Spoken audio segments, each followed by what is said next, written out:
Shadows of Destiny, Unraveling a Complex Tale, Part 3. Serenity remained resolute in her decision, slipping the $200 bill into Cameron's hand. Cameron ran her fingers over the money before selecting one bill and returning it to Serenity. "If you insist, I'll accept half of the payment," she relented. As their acquaintance was still in its early stages, Serenity agreed and reclaimed a $100 bill from Cameron. She grinned and expressed her gratitude. "Thank you, Ms. Newman. Your flower arrangements are truly exquisite. I'll definitely be returning for more." Cameron's smile radiated warmth as she replied, "You're always welcome. Feel free to give me a call in advance if you have any specific needs. Let me know the recipient, and I'll have the bouquet prepared and ready for you to pick up. No waiting necessary." Cameron navigated to the cash register, using the table as a guide. Retrieving a box of business cards from the drawer, she picked one and made her way back to Serenity. "Here's my business card, Mrs. York," she offered. With a nod, Serenity accepted the card. "I'll certainly reach out to you when I require your services. Goodbye for now, Ms. Newman." "Wishing you a wonderful day, Mrs. York," Cameron responded. She accompanied Serenity to the exit and waved as she bid her silent farewell. Serenity positioned the bouquet on the passenger seat, fastened her seatbelt, and suggested, "Ms. Newman, you should head back inside." Cameron's smile remained as she watched Serenity start the engine and drive away. It was only when Serenity's car was a fading speck that Cameron turned around and re-entered her shop. Several minutes later, Serenity's worthless junk of a car, as Carrie had derisively put it, arrived at York Corporation. While Zachary possessed a collection of vehicles in the garage, he had also presented Serenity with a new car on Valentine's Day, though she had politely declined the gift. Even after reconciling, Serenity hadn't replaced her car. This particular vehicle held sentimental value, being the first one Zachary had given her. It signified something special to her, prompting Zachary to halt the cycle of car replacements. The type of car she drove didn't define her as his wife. Serenity was regarded as a hero by the employees of York Corporation as she navigated the premises smoothly, arriving at the CEO's office without incident. Before she could even knock, the door swung open. Callum, exiting with files in hand, appeared to have concluded a discussion with Zachary. He immediately recognized that Serenity had brought dinner, evident from the bouquet and food container she held. Given that it was just half an hour before office hours concluded, Zachary could enjoy his meal right away. Callum couldn't help but feel a pang of jealousy. Why did they need to bring their intimate moments to the office? Couldn't they savor their love at home? Being perpetually single, Callum found the sight particularly torturous. "Hello, Serenity," Callum greeted with a smile, his gaze fixed on the food container. "What have you brought for Zachary? Is it heavy? I'll gladly take that for you." As he reached out to retrieve the container, another hand swooped in to claim it. Zachary, seizing the food from his wife while placing a hand on Callum's back, provided a gentle push. Callum found himself propelled out of the office, the door shutting behind him swiftly. Zachary's intentions were evident, family was secondary when it came to food. With Serenity now within his office, he swiftly shut the door, leaving Callum on the other side, baffled and speechless. Shaking his head, Callum mumbled, "Mr. Chaplin, does your CEO truly fear I'll snatch his meal? He shoved me out. He literally pushed me out." Clearly, when it came to food, nothing was more important than family.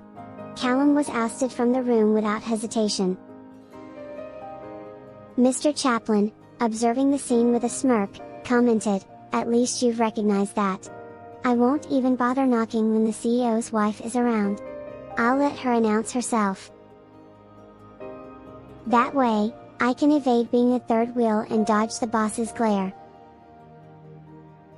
Callum retorted, I met Serenity on my way out after a discussion with Zachary. She's practically family, being my cousin-in-law.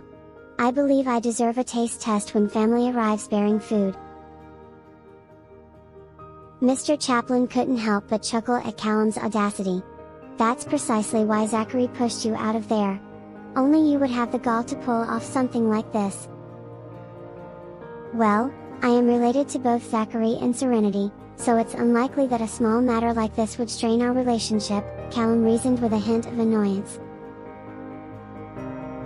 Mr. Chaplin nodded in agreement, then teased Callum, perhaps you should find a wife who'll deliver food to you every day. That way, you can make all the other single men envious. Callum snorted in response. The wife that his grandmother had chosen for him was visually impaired. If anything, he would be the one cooking for her, not the other way around. Mr. Buchan has a noticeable spring in his step lately, Mr. Chaplin remarked with a grin. Love must be treating him well. Callum leaned in and playfully tugged on Mr. Chaplin's tie. Tell me that when you get a girlfriend too. Mr. Chaplin chuckled. I can't compare myself to Josh. He's the lucky one. Josh and Miss Sox's relationship was relatively smooth sailing. Both families were eager for wedding bells to ring soon. While the Sox family wasn't as wealthy as the Buchans, they were well off, and Jasmine's connection to Mrs. Lowe elevated her social status. Despite all this, Callum couldn't help but wonder if Josh's matchmaking skills would come in handy when his grandmother arranged a marriage for him. As much as he wanted to keep Josh away from his love life, Josh always found a way to meddle in everyone's business. After gently nudging Callum out of the office, Zachary accepted the bouquet from Serenity, his stern countenance softening into a smile. His face radiated as warmly as the afternoon sun. What's the special occasion? The flowers are lovely and fragrant. Bending down, he took a whiff of the bouquet. His happiness was contagious, bringing a smile to Serenity's face. With delight, Serenity responded, no occasion, really. I simply wanted to give them to you. Do you like the bouquet, eh? Jasmine's words had struck a chord. Men deserve to feel cherished and valued too. Although the flowers were not extravagant, the sentiment behind the gesture meant the world to him. Zachary beamed, I love it. I would cherish anything you give me, even if it were a simple weed. Then you might just get your wish for a weed next time, Serenity playfully retorted. Zachary's smile persisted. I'll look forward to it. Gently pulling Zachary to sit on the sofa, Serenity grinned, now, enjoy your meal while it's still hot. I need to hurry back to the shop. Mr. Buchan is having dinner with Jasmine tonight, and I have to oversee the store. Upon hearing that, Zachary muttered something under his breath. Unfortunately, Serenity couldn't catch his words. Did you pick up the flowers from Cameron's shop? Setting down the bouquet and food container, Zachary rose and disappeared into the private resting room. He re-emerged shortly with several elegantly wrapped bags. Handing them to Serenity, he smiled, I have some gifts for you too, Seren. Serenity's face lit up as she accepted the elegantly adorned bags from Zachary, and she couldn't help but exclaim, what's inside these? Settling comfortably on the sofa, Zachary responded with a playful smile, why don't you take a peek and find out? As he unveiled the lid of his dinner container and began savoring the meal, Serenity curiously opened the bags, revealing a collection of skincare products. With a grin, she quipped, seems like you're being more generous than Elisa with these gifts.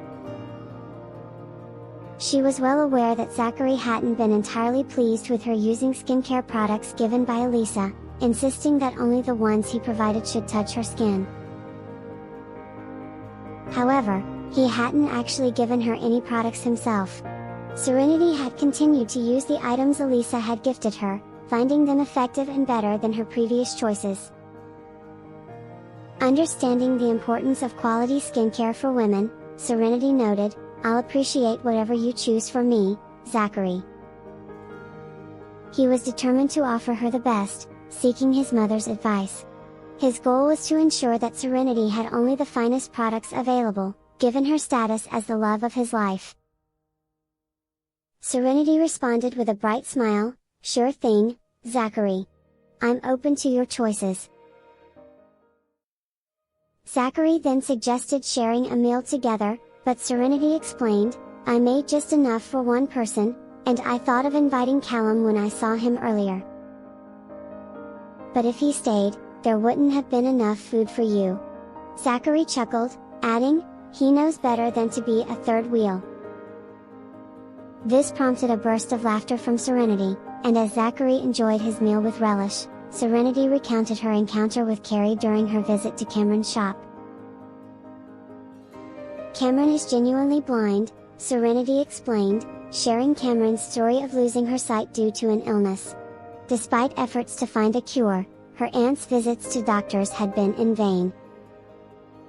She then expressed her disdain for Carrie's treatment of Cameron, emphasizing, "Ms. Carrie is heartless. I've never seen a sister treat another like that." Having grown up with a close relationship with her sister, the contrast with Carrie's behavior was hard for Serenity to accept. In his characteristic composed manner, Zachary responded, "That's her own business. Callum should do some investigating and learn about her past. We shouldn't meddle, we should observe." However, Serenity pointed out, "But Callum doesn't seem to be doing anything." She felt the urge to see some progress. At this moment, she felt like she was walking in Grandma May's shoes. The elderly matriarch had numerous accomplished grandsons, yet they seemed to struggle when it came to matters of the heart. Zachary assured her, "Nana gave them a year. We shouldn't rush when there's no rush. No matter what, Nana gets what she wants. She's relentless when she sets her mind to something." Being groomed as the family's future leader, Zachary had a deep understanding of his grandmother's determination. Serenity agreed, "You're right.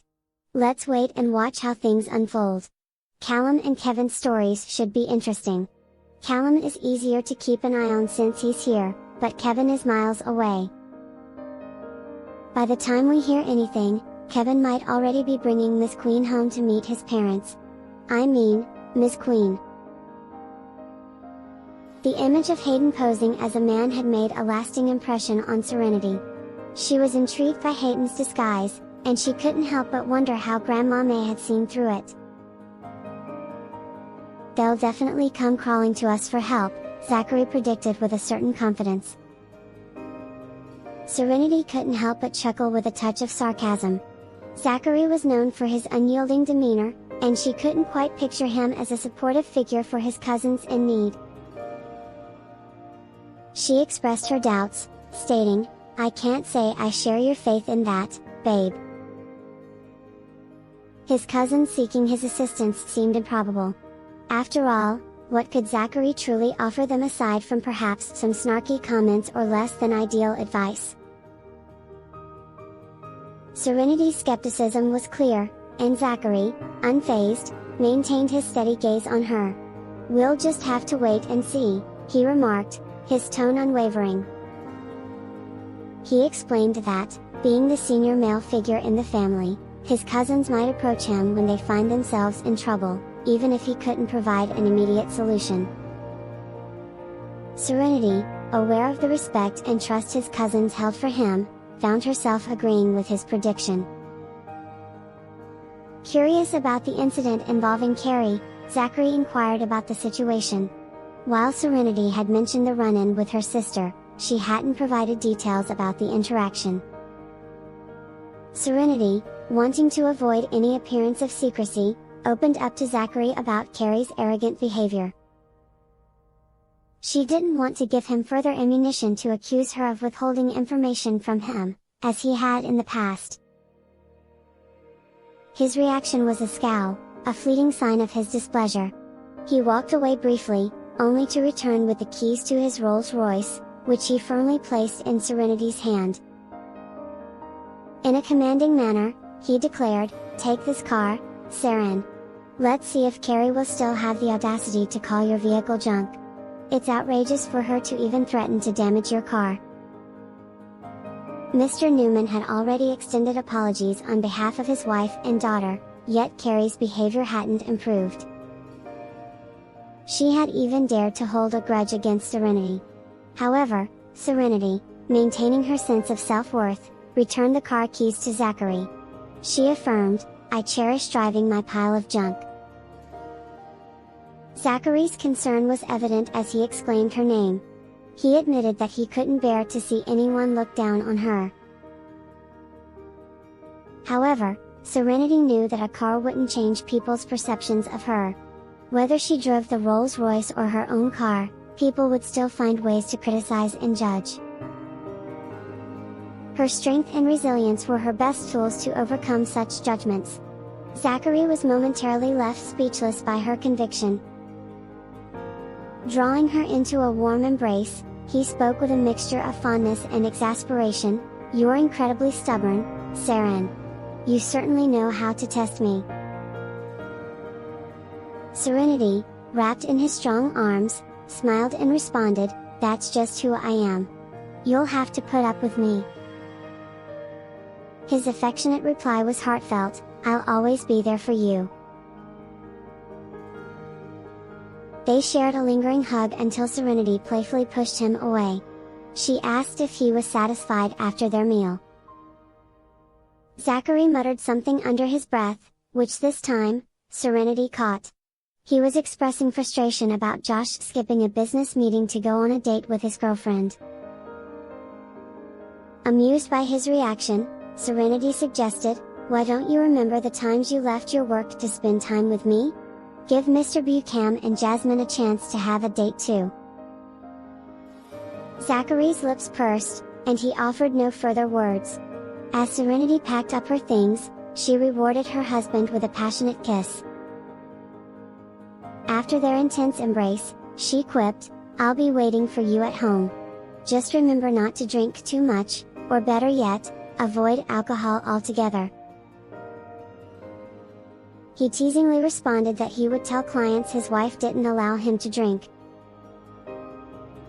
With a hint of jest, he added, "I might have to sleep in the study if I have even a sip of alcohol. They'd ensure I stay sober." Serenity found herself caught between laughter and a lack of words for his playful comment. Even though Zachary wished Serenity would stay, she ultimately left the office to return to her shop duties. Upon her return, the shop was still buzzing with students. With Josh yet to arrive, Serenity and Jasmine immediately delved into their tasks. As the student crowd gradually thinned out, Josh finally entered the shop. However, by that time, Serenity had become adept at handling the workload by herself. Josh's visits to the shop were often accompanied by bouquets for Jasmine, while Jasmine would prepare thoughtful gifts for him in return. The couple's mutual care and support were evident, reflecting their strong bond and genuine affection. Their relationship seemed almost idyllic. Before departing for their date, Jasmine, holding a bouquet and her purse, informed Serenity of her leave with a smile. Serenity acknowledged her departure, and the couple set off together. With the last of the student rush behind her, Serenity retreated to the kitchen to reheat her food. Seated behind the cash register, she savored her meal. Mr. Charles from the neighboring establishment approached, holding a bowl and munching on a snack.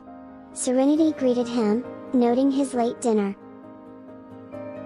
Their casual conversation revealed that Jasmine had left for her date with Josh, the young man frequently seen at Serenity's shop. Confirming that Josh was indeed Jasmine's boyfriend, Serenity invited Mr. Charles to join her. However, Mr. Charles was in a cheerful, secretive mood. With a grin, he leaned in to share a bet he had previously mentioned, revealing that he had wagered his secret stash on Serenity continuing to manage her business even after becoming Mrs. York. To his delight, he had won the bet. Amused by his excitement, Serenity congratulated him with a smile. Mr. Charles took the victory lightheartedly, acknowledging that his stash wasn't substantial, wishing he had pooled resources with his wife for the bet.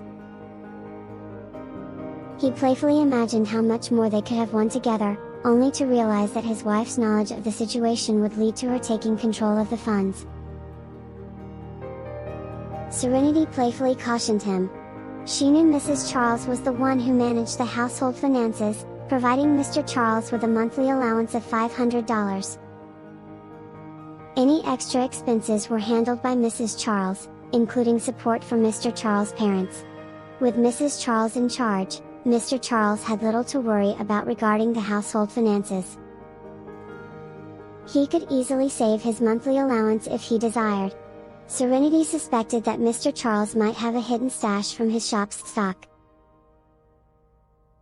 In essence, he had a considerable sum saved, which could have won him more from the bet had he wagered his entire amount. However, the risk of his wife's discovery loomed over him.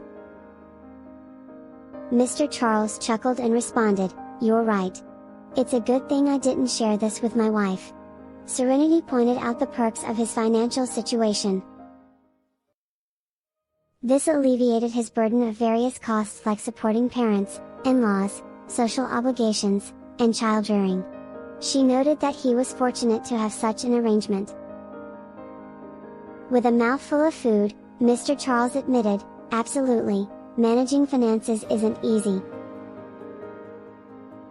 He went on to share that he used to oversee their finances but found that despite their business doing well, their savings never exceeded $20,000 annually. However, once his wife took over, their savings had significantly increased to nearly $100,000 each year. Mr. Charles appreciated the weight lifted from his shoulders and the financial surplus in their family account. He praised his wife's fairness in distributing funds equally to both sets of parents and her skill at maintaining harmony. He added that his parents held Mrs. Charles in high regard. Though his tone sounded like he was complaining, he was actually proud of his harmonious home life. While Mrs. Charles called for him from next door, he whispered to Serenity to keep their conversation confidential before excusing himself. Serenity agreed with a smile as Mr. Charles left to attend to his wife's summons. Once he was gone, Serenity finished her dinner and cleaned up. She briefly engaged in conversation with her neighboring shop owners, maintaining her friendly connections despite her new status as the wife of a wealthy heir. These interactions were a testament to her unchanged character and sense of community. Returning to her shop, Serenity tended to her crafting work and checked on various tasks such as orders, stock, and quality control. Women interested in learning her craft had responded, and she was coordinating their training and payment. She planned to compensate them per order, providing an additional source of income for these housewives who relied on their husbands' earnings. By 10 o'clock that night, with no more customers, Serenity closed the shop for the day. She looked forward to her husband's return and drove away from Wiltspoon School shortly after. Meanwhile, Carrie received a call from a hired thug, who informed her of Serenity's activities and intended to follow her. Carrie instructed them to monitor Serenity until she reached an area with limited surveillance, then to intercept her, ensuring their faces were concealed with masks and sunglasses. She planned for them to assault Serenity and damage her car. Once the task was completed, she would wire the remaining payment, allowing the thugs to lay low until the situation cooled down. Carrie recognized that if she personally sought revenge against Serenity, Zachary would retaliate, so she orchestrated this covert plan to avoid any direct connection to her. Understood. "We've got it," the thugs replied, unaware of Serenity's identity as Mrs. York. Carrie wasn't naive enough to reveal such crucial information to them. She understood that even money had its limits in buying loyalty, especially if they discovered she was targeting Mrs. York. "Make sure to erase my number once you receive the final payment. Your safety is guaranteed as long as you follow my instructions. Don't blame me if consequences catch up with you for any loose talk," Carrie warned. "No worries, Ms. Jones. We won't breathe a word to anyone. We're committed to this job since you're paying us for it," the thugs assured her. The truth was that Carrie hadn't even disclosed her real last name to them. She intended to discard the SIM card after their task was complete, severing her connection to the thugs. The number wasn't registered under her real name either. Carrie ended the call, convinced that Serenity was in for a surprise. She believed it was time for Serenity to experience the consequences of meddling, especially when she helped Cameron. A knock at the door interrupted her thoughts. Carrie inquired, "Who is it?" "It's me, Carrie," her mother's voice responded. Carrie opened the door for her mother, who questioned the source of Carrie's laughter. Mrs. Newman was concerned for her daughter, given what had transpired at the Dowlings party. Carrie confessed, "I did something, Mom." Her mother prodded for more information, sensing that Carrie might have engaged in another conflict with Serenity. Carrie proceeded to recount the incident involving Serenity at Cameron's shop, highlighting their altercation. Realizing her daughter had yet another run-in with Serenity, Mrs. Newman's expression turned cold and calculating. Suppressing her initial reaction, she advised her daughter, "Your father warned us to keep our distance from Mr. York for now. He's currently focused on that country girl. Don't provoke her. We can't afford to offend her again, or your father will have to swallow his pride. He's proud and won't bow down to anyone, yet we forced him to apologize because of our actions. While we might not conduct our business in Wiltspoon, we can't underestimate the influence of York Corporation." Zachary had made it clear that Serenity was trying to befriend Cameron during her husband's visit to apologize. This was essentially a warning to the Newmans to stop harassing Cameron. Mrs. Newman couldn't help but lament Zachary's intervention in her mind, recognizing the York family's knack for involving themselves in other people's affairs. Moreover, Mr. Newman had begun traveling on business since that incident, concerned that Zachary might suddenly target their business, as he did with Lowe Enterprise, catching them off guard.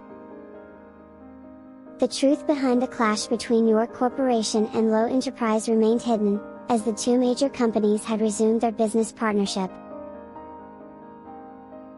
Outsiders speculated that a misstep from Lowe Enterprise might have triggered York Corporation to sever ties. Mr. Lowe had persistently sought negotiations with Mr. York before eventually reconciling their business relations. Carrie couldn't tolerate Serenity's audacity. She vented, "I can't stand that country bumpkin's arrogance. She has no right to treat me that way. She's insignificant once Mr. York loses interest." Carrie's lips tightened as she revealed her plan. "Mom, I've hired 8 thugs to target her. They're trailing Serenity, waiting for an opportunity on a secluded road to ambush her and assault her." Mrs. Newman's face drained of color as worry overtook her.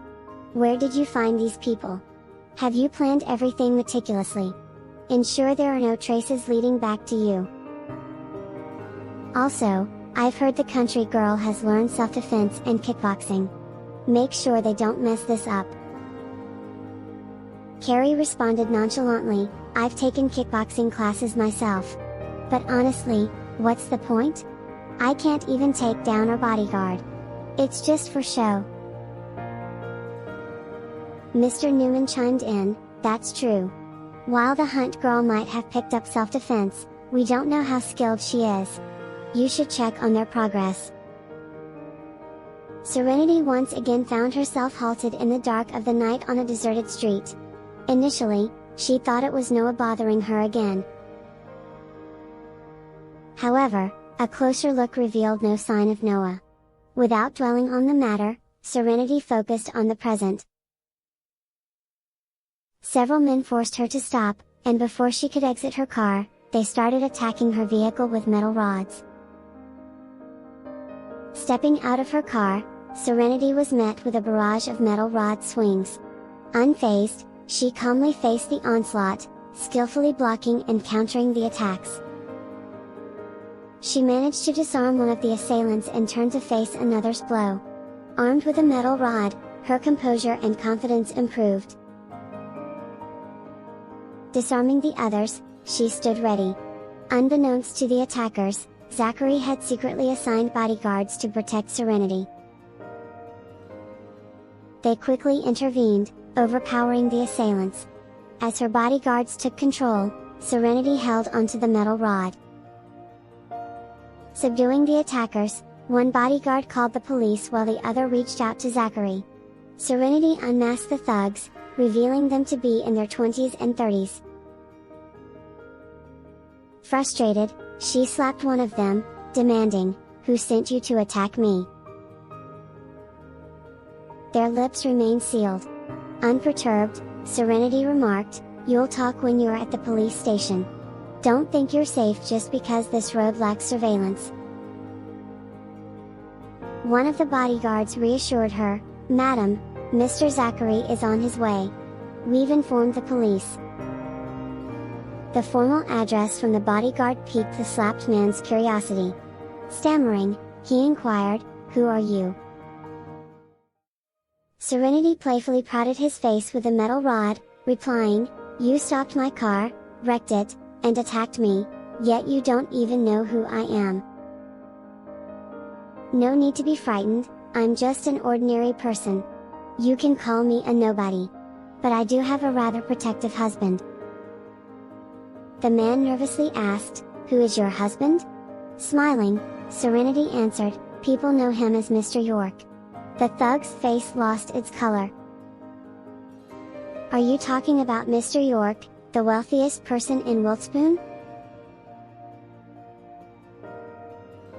Serenity quipped, "Well, it seems my husband's reputation is quite widespread. Even a ruffian like you knows his name." The thugs swiftly got on their hands and knees, wailing, screaming, and pounding the ground in frustration. They cursed Ms. Jones for putting them in such a predicament. It was clear to them now why she had invested heavily in a group of men to go up against a lone young woman. She was the lady of the esteemed York household, a name that had been circulating widely. Even these thugs had caught wind of her prominence. How had they ended up tangling with Mrs. York? Ms. Jones had indeed placed them in a tight spot. Noah might have considered them unlucky if he were aware of this situation. "Please spare us, Mrs. York. We had no idea it was you, and we damaged your car. We're ready to compensate you with another vehicle. Kindly find it in your heart to forgive us." One of the thugs pleaded earnestly. Another added, "We'll cooperate. We can reveal who instructed us to vandalize your car. It was Ms. Jones. Her phone number is 0825873358. She paid us a substantial amount to track you, destroy your car, and assault you." The two bodyguards assigned to protect Serenity were already aware that someone was tailing her. Their intention was to discreetly neutralize the threat, but the thugs moved quickly and blocked Serenity's car before they could intervene. Recalling the previous year when she had been ambushed by thugs, Serenity had emerged unscathed, incapacitating all of them.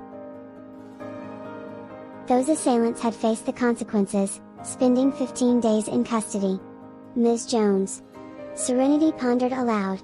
She couldn't recall encountering anyone by that name. Standing up, she inquired, "Do you maintain direct contact with her? Does she provide cash or wire transfers?" The thug explained, We initially dealt with an intermediary who provided an advance payment. Ms. Jones later communicated with us, discussing a wire transfer upon completion. We were to take the money and leave Wiltspoon, with assurances of our safety. It seemed that the woman lacked caution. While she began with an intermediary, she later communicated with the thugs directly. This suggested either overconfidence or youth and inexperience. Carrie came to mind for some reason. At 20, she was quite young and notably pampered, fitting the profile of someone who might be overconfident. Serenity devised a plan. Call Ms. Jones right away and record the conversation. Inform her that the task is accomplished, my car is wrecked, and I'm injured. She should make the final payment. This recorded call will serve as evidence for my legal action against her. It will also act as proof of payment. Concerned, one of the thugs asked, "What will happen to us?" Serenity prodded his face with the metal rod once more. "You're not in a position to negotiate. Follow my instructions or my husband's anger will be directed at you. That won't be my concern. I'd advise you to comply, as I'll attempt to restrain my husband's fury if you do. At least I can try to prevent him from causing you harm." The thugs would never have dared if they had known they were dealing with Mrs. York. Moreover, Serenity's formidable combat skills were not common knowledge. The thug reluctantly complied with Serenity's instructions, and the bodyguards propped him up for the call. Struggling to catch his breath, he managed to converse while remaining prone. Carrie eagerly answered the call, informing her mother with excitement, "Mom, they're calling. They're calling. I'm sure they've completed the task." She then picked up the call. "Ms. Jones, we wrecked the woman's car and assaulted her. She's unconscious but alive. We didn't kill her. Please make the final payment so we can leave Wiltspoon." "I'm glad you didn't kill her. Take a photo as proof, so I can verify before making the payment." We left the scene immediately because she was bleeding badly. We couldn't stay for a photo. "Just pay us quickly. We need to get out of here." "Are you sure you targeted the right person?" Carrie felt no fear upon hearing that Serenity was injured and unconscious. Instead, she felt exhilaration, finally achieving her revenge. She believed Serenity should have stayed out of her affairs. Serenity's audacity to intervene irked Carrie, especially considering her father had to apologize to Mr. York. "Yes, absolutely. She owns a bookshop near the entrance of Wiltspoon School and drives a domestic car. We tracked her from her shop. We can't have mistaken the person." "That's her then. I'll wire the money to you. Once you have it, leave Wiltspoon immediately, delete my number, and don't breathe a word to anyone. If you break this, I won't be able to help you." "But what if you're tricking me, considering you didn't provide evidence? I'll send half the money now and the rest once I confirm the assault tomorrow." "Can't you give the full payment now? We've taken a risk by committing this crime, yet you're only paying half up front." The thug would have given Carrie a piece of his mind if Serenity hadn't stared him down to prevent him from saying more than necessary. He wished he could reach through the phone to strangle Carrie. "I have the money, and I'm a person of my word. I'll pay the remaining amount once I confirm the incident. I'll even add an extra tip." Carrie ended the call and proceeded to transfer the funds online. After receiving the money, the bodyguards retrieved the thug's phone. They added the thug's number, used it to send the voice recording to one of their phones, and said, "The police will arrive soon. It's time for you to confess your crimes." The thugs were at a loss for words, tempted to vent their frustrations at Miss Jones. Playing the voice recording, Serenity recognized the female voice as Carrie's, confirming her suspicion. Zachary's arrival was swift. Police from the nearby station followed behind Zachary's vehicle. "Are you okay, Saren?" Upon receiving the call from the bodyguard, Zachary had abandoned his clients and hurried to the scene with his security detail. Approaching Serenity, he placed his hands on her shoulders and scanned her body with concern, ensuring her safety. Serenity appeared unharmed, apart from a few stray strands of hair.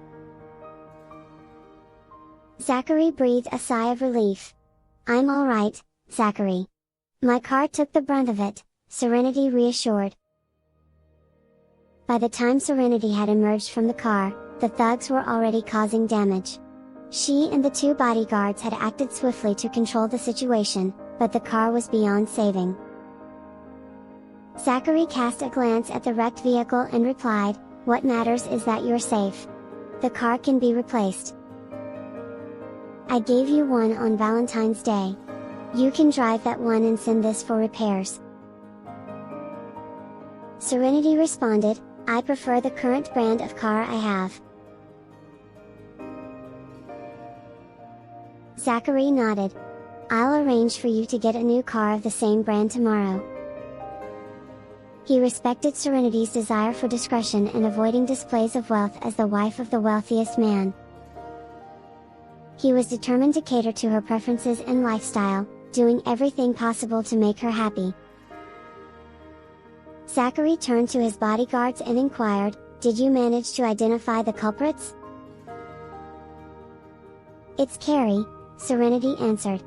Since the others present hadn't encountered Carrie before, they couldn't recognize her voice. However, Serenity had crossed paths and clashed with her twice before. The memory of Carrie's arrogant and piercing voice was vivid in Serenity's mind. Since Carrie hadn't settled the thug's payment, the police were likely to locate her promptly. Carrie Newman. Zachary's expression soured. The Newman family seemed to have a knack for causing trouble. Not long ago, the Newman patriarch had come to apologize, yet his daughter had promptly hired thugs to assault Serenity and destroy her car, a tactic Noah had also employed. Had Serenity not possessed self-defense skills, the situation could have been dire. Recognizing the seriousness of the matter, they proceeded to the police station to provide statements. With voice recordings and dashcam footage in hand, the thugs were in deep trouble, even if they were hospitalized. Serenity's actions were clearly in self-defense as the victim. The station staff seemed to recognize Serenity. While they didn't remember her identity, they recalled her as a composed and beautiful young woman who managed to turn the tables on armed thugs. Now aware that she was Mrs. York, they admired her ability to secure her position as the wife of the richest heir, certainly requiring courage, skill, and more. The combination of the voice recording and Serenity's statement pointed unmistakably to Carrie. The police swiftly located Carrie's residence and visited her that same night, seeking her cooperation in their ongoing investigation. With call records available on Carrie's phone, she had little chance to escape accountability. Carrie's lack of caution led to her oversight in forgetting to delete the call history, which included the recorded call. Zachary and Serenity handed the situation over to the police. Back at home, Zachary stayed close to Serenity, becoming her constant companion. He trailed her every move, even accompanying her when she went to the bathroom in her pajamas. Serenity leaned against the bathroom door frame, gazing at Zachary with an amused expression. "Zachary, Mr. York, just tell me what's on your mind. We're a married couple. You can be honest with me about anything." He sighed, acknowledging his protective behavior. "Saren, please don't go anywhere without a bodyguard. I'll have 4 bodyguards on rotation to ensure your safety, 24/7. I assure you, they will only report to me if there's any danger. Their presence isn't meant for spying on you." Zachary's concern extended to the possibility of professionals being hired to target Serenity. He recollected the instances when she had been stalked before. During the first incident, they were not on speaking terms, and he hadn't dispatched his security team to avoid revealing his identity. However, Serenity had managed to handle the situation herself. The recent encounter was the second, and this time the attackers were more menacing than Noah's hired thugs. Thankfully, his discreet bodyguards had been present to keep her safe. Serenity inquired if he had assigned bodyguards to follow her, and Zachary admitted to having 2 in place. He proposed adding 2 more who would be visible, serving as a deterrent against threats. He believed that people would think twice before attacking her if they knew she had a security detail. While Serenity was willing to accept protection in the shadows, she expressed discomfort with the idea of 2 or 4 bodyguards openly following her.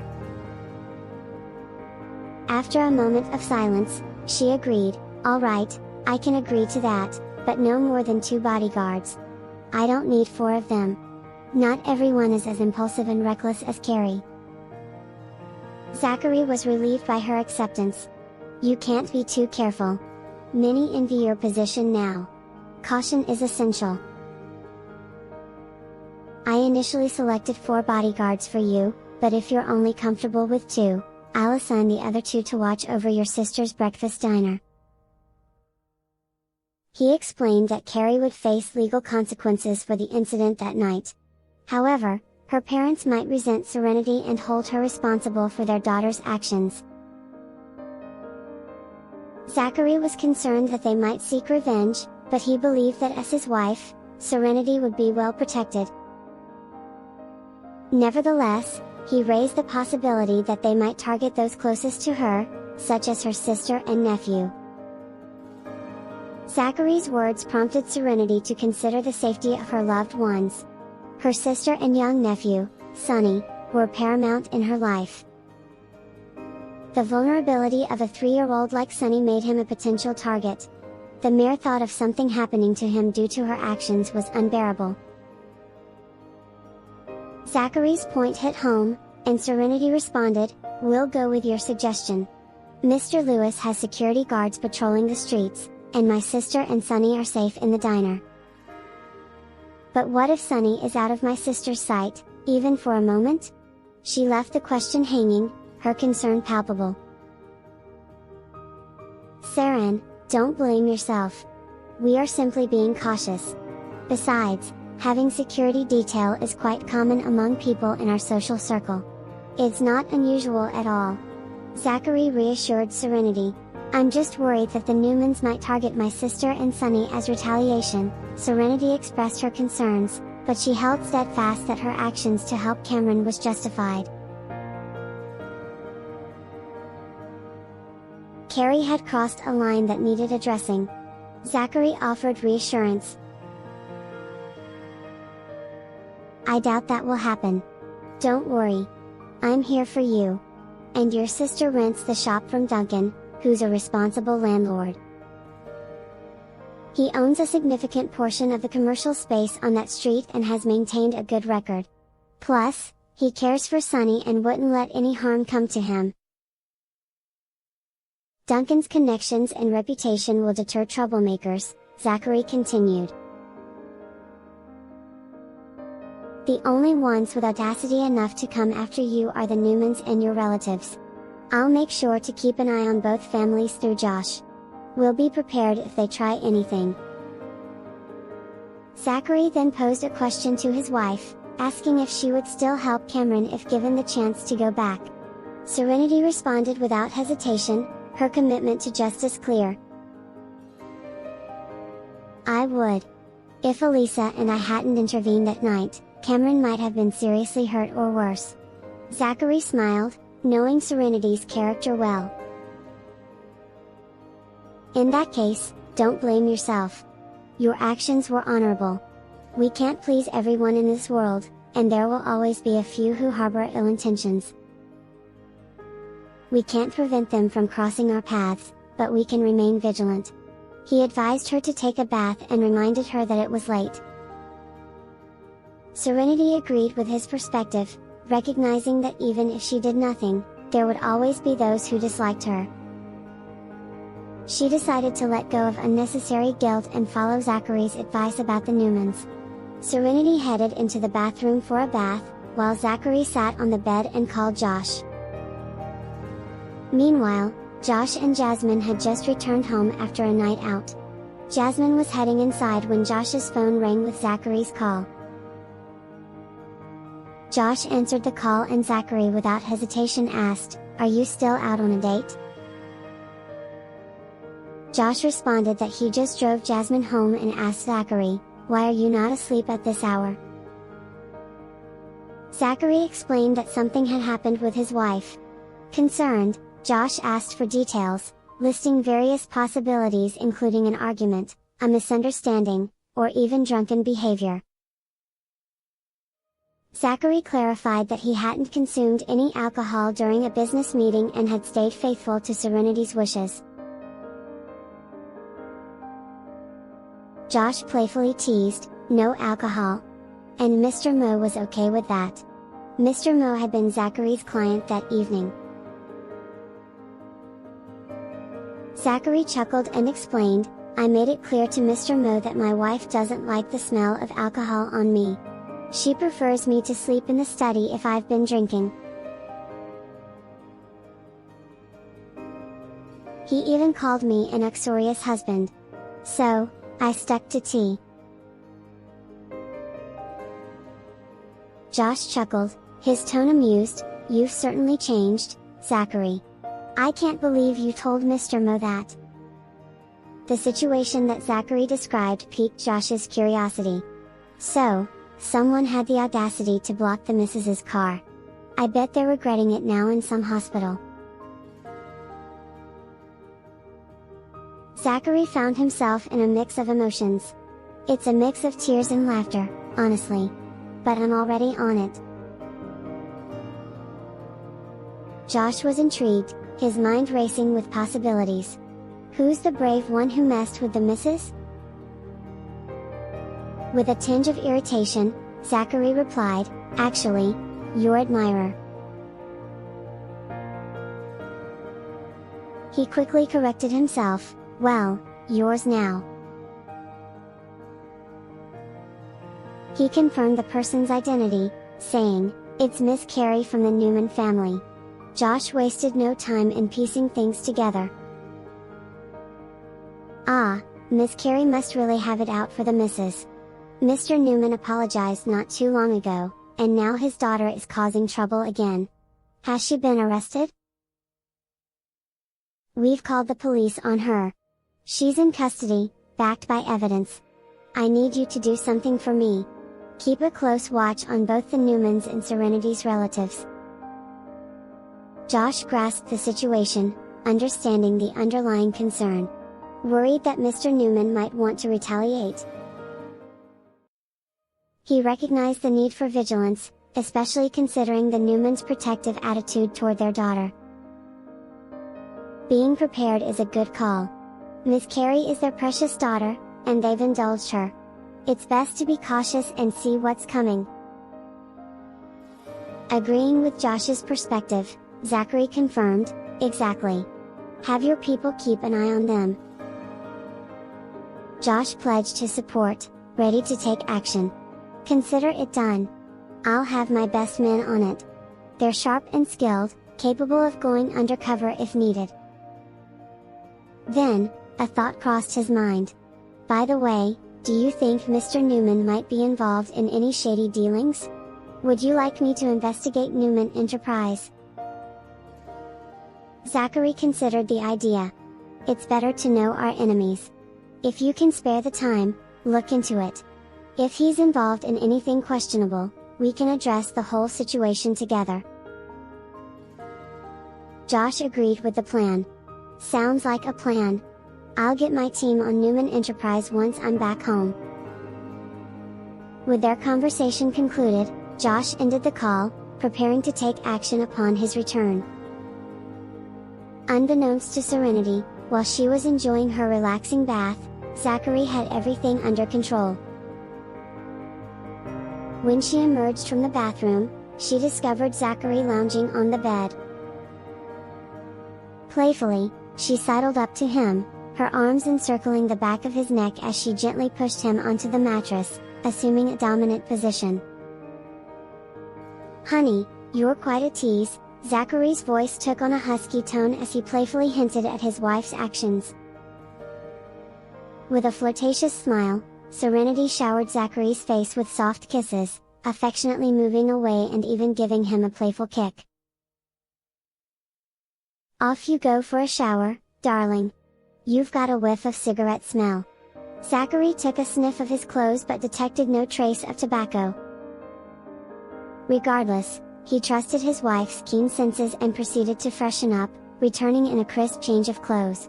By then, Serenity had drifted off into peaceful slumber. Gazing at her serene visage, Zachary found himself envying her ability to remain unperturbed by life's challenges.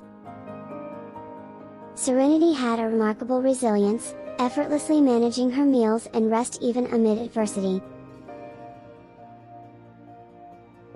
She possessed an open-mindedness that allowed her to move on swiftly, not lingering on issues. In essence, Serenity was an optimist, believing in a brighter tomorrow. Leaning in, Zachary placed a gentle kiss on her forehead, whispering tenderly, "Sleep well, my love. Dream of me." The next morning, Serenity awoke from a dreamless night, her mind refreshed. Catching the delightful aroma of breakfast, she followed it to the kitchen, clad in her pajamas. Wrapping her arms around Zachary from behind, she nuzzled his back affectionately, her voice taking on a seductive quality as she addressed him. Zachary was about to respond with a morning cuddle and kiss when the unexpected presence of Grandma May disrupted the moment. Unwittingly caught in an intimate embrace, the couple was taken by surprise. Zachary, acknowledging his grandmother's entrance, greeted her, and the atmosphere shifted awkwardly. When Grandma May questioned the whereabouts of her reading glasses, both Serenity and Zachary were aware that she didn't actually use them. Suspecting her intentions, they maintained their composure until she departed. Serenity's face flushed crimson from the encounter. Once she had left the room, Serenity discreetly asked Zachary, "When did Nana return last night?" He gazed at her in her pajamas, memories flooding back to their early days of marriage. Playfully, he suggested, "Go change. Such attire is best suited for moments when it's just the two of us. And while I certainly won't object to something more alluring, I'd prefer a bit more coverage around others." Serenity playfully pinched his arm and whispered, "I thought we were alone. You didn't tell me Nana was back. Thank goodness I didn't do anything inappropriate."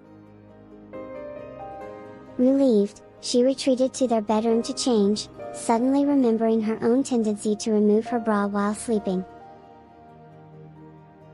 As the realization dawned upon her, she crossed her arms defensively. "I'm going to change." With that, she slipped back into the bedroom, leaving Zachary amused by her modesty. After all, there was no need for embarrassment between them. Serenity and Zachary were now settled into the comfort of an old married couple. A little while later, Serenity emerged from their bedroom, observing with amusement as Grandma May pretended to search for her elusive reading glasses. With a chuckle, Serenity reassured her, "Don't worry about finding them, Nana. We can go together later to get you a new pair of glasses." Grandma May accepted the offer with a good-natured nod. "All right, dear. I'll give up the search. You know, my memory isn't what it used to be. I distinctly remember leaving them here, but now they seem to have vanished. Perhaps they sprouted legs and wandered off." Serenity couldn't help but smile at the playful exchange. Or maybe they sprouted wings and fluttered away like butterflies. Grandma May's eyes twinkled with mirth. "Oh, I miss the spectacle of glasses taking flight like butterflies." Amusement filled the room as the light-hearted banter continued. Changing the topic, Serenity inquired, "Nana, when did you return home last night?" Grandma May provided a simple response. "I was back before you two. I turned in early. As for when you both came home, I couldn't say." While Serenity had some doubts about the accuracy of Grandma May's answer, she chose not to press further. The trio then enjoyed breakfast together, during which Grandma May mentioned her plans to catch up with the local ladies before taking her leave. Zachary subsequently drove Serenity to her shop. On her way, Serenity made a call to her sister, Liberty. "How's business this morning, Liberty?" "Business is thriving. I was swamped with customers.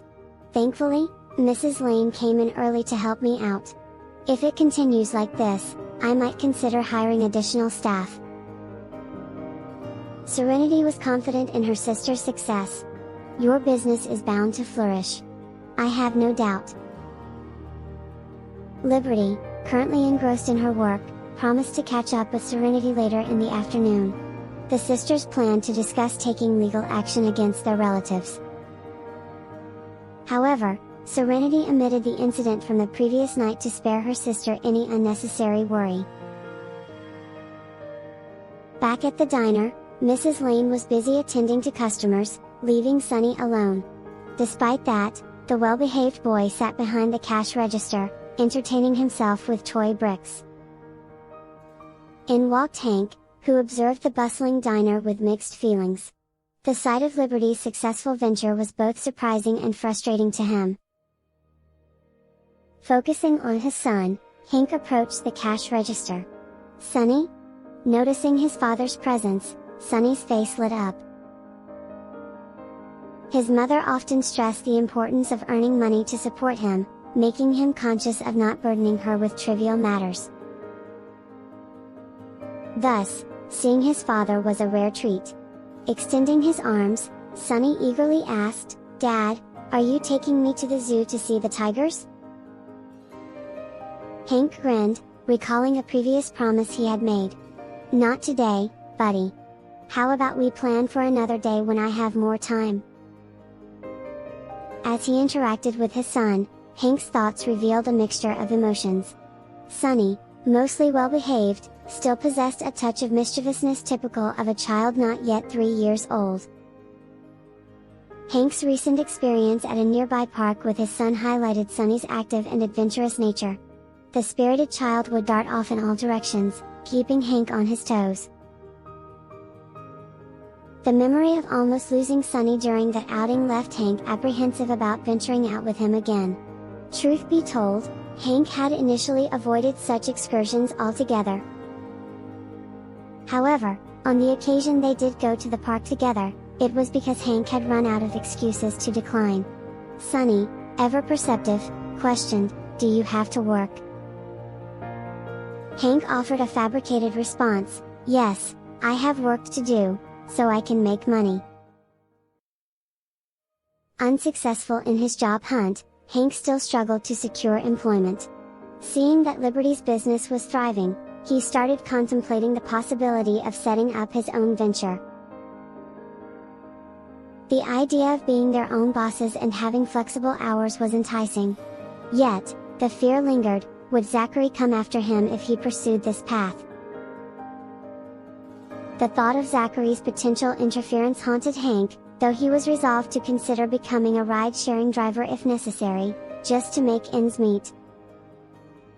Despite his circumstances, Hank was acutely aware of his roles as a father and a husband, duties that demanded he provide for his family. Sonny's response to his impending workday was simply, "Oh." Accustomed to this routine, Sonny had often heard about his father's need to work from his mother. As Hank arrived at Liberty's diner again, she was less than thrilled by his presence, her busy schedule leaving her little time for distractions. Hank carried Sonny to Liberty and requested, "Liberty, I haven't had breakfast. Can you make me your recommended breakfast set?" Before Liberty could respond, Mrs. Lane interjected while tending to other customers. "Mr. Brown, kindly proceed to the cash register for payment. Once paid, you can find a seat and await your meal." Hank, however, tried a different approach. "I'm Sunny's father. Do I really need to pay? Come on, Liberty, we used to be married. How much could a breakfast set cost you? Can't you treat me?"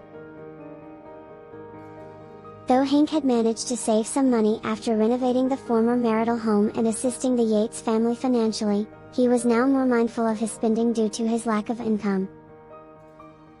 Additionally, he and Liberty had often shared expenses during the months leading up to their divorce. Efficiently working behind the grill, Liberty replied, "Mr. Brown, our past marriage is not up for discussion. I don't want to argue, especially with Sunny here and the diner full of customers. As Mrs. Lane mentioned, you can pay to support my business or opt not to. If you choose not to pay, I will have security escort you out." Hank's expression soured, and he tried another angle. "You're really going to haggle over a few bucks? Can't you just cover my breakfast?" Liberty stood firm. "No, I cannot do that." Hank's frustration now turned to Sunny. "See how petty your mom can be, Sunny? She won't even treat me to breakfast and expects me to pay." Sunny, ever the voice of reason, chimed in, "Duncan pays when he comes here for breakfast, and so does Aunt Elisa. You should pay too." Sunny explained that, while Aunt Sarah and Uncle Zach were exceptions, most customers were expected to settle their bills. Sunny might not fully comprehend the concept of a business, but he understood the rule that Aunt Sarah and Uncle Zach were the only exceptions to the paying rule. Hank found himself momentarily taken aback by this revelation before commenting, "I'm your father, Sunny. You can't compare me to Mr. Lewis. He's an outsider, and besides, Mr. Lewis isn't a good man. He's intimidating." Sunny, ever resolute, bobbed his head and responded in his innocent tone, "Dunk is scary, but he's not bad." Hank, not wanting to linger on the topic, steered the conversation back to breakfast. However, his son remained steadfast in his opinion about Mr. Lewis. "Fine, I'll pay. Are you satisfied now? It seems like everything revolves around money for you after the divorce. You're so petty, holding every dime against me. We were once married, after all." Hank rumbled while lowering Sunny to retrieve his wallet. Extracting a $20 bill, he handed it to Liberty. For the breakfast set. Liberty accepted the money and returned his change. "You were the one who wanted to split expenses during our divorce discussions. Now that we're not together, do you have no shame in expecting me to cover your meals?" Hank felt a pang of discomfort. Women could be quite vindictive. They had shared expenses for just a few months, yet Liberty seemed fixated on the past. "I'm Sunny's father. All you can eat belongs to me, not Sunny. You may be Sunny's father, but you're not mine. So don't act as though I'm your responsibility." Hank retorted, "You've changed, Liberty. You've become sharp-tongued. I bet you learned it from Serenity. She married into an affluent family where etiquette and class matter. Can she really adapt with her temper? You should talk to Serenity, advise her to be more ladylike." Raising her head, Liberty leveled a cold stare at Hank. His remarks fell silent. Since her separation from Hank, Liberty and Serenity had been leading prosperous lives. With Sunny in tow, Hank turned away and found an empty table just as a customer vacated it. He signaled Mrs. Lane to clean the table, and then settled in with his son. As Hank observed Liberty returning to her duties, he found himself reminiscing about the past. It slowly dawned on him why Liberty seemed different now. Correction, Liberty hadn't changed, she had reverted to her shrewd and capable self. The years of her greatest naivety and gullibility were when she was his wife. Their history spanned more than a decade, and Hank couldn't deny that he'd once harbored feelings for her. Back when she loved him, Liberty's kindness was genuine. Hank, however, took her affections for granted, mistakenly thinking her to be unremarkable. Now that she no longer loved him, Liberty had reverted to her intelligent and competent self. Hank was secretly envious of her professional success, so he manipulated her, using the guise of love to coerce her into trading business attire for an apron. Once a career woman, Liberty's life shifted to focus solely on her husband and child. Her days were consumed by caring for the entire family, from her in-laws to Sonny. With her attention diverted, Liberty had no time for shopping or reconnecting with former colleagues. Over time, her friends slowly drifted away, leaving her disconnected from society. As the demands of domestic chores grew, her appearance ceased to be a priority. Thanks for watching. Please subscribe to my YouTube channels, The Voice channel, and watch my original creations, as well as my new channel La Novela de Voz showcasing the forbidden love story. Please don't forget to hit all from the notification bell, so you will get notified whenever a new video is uploaded. Thank you.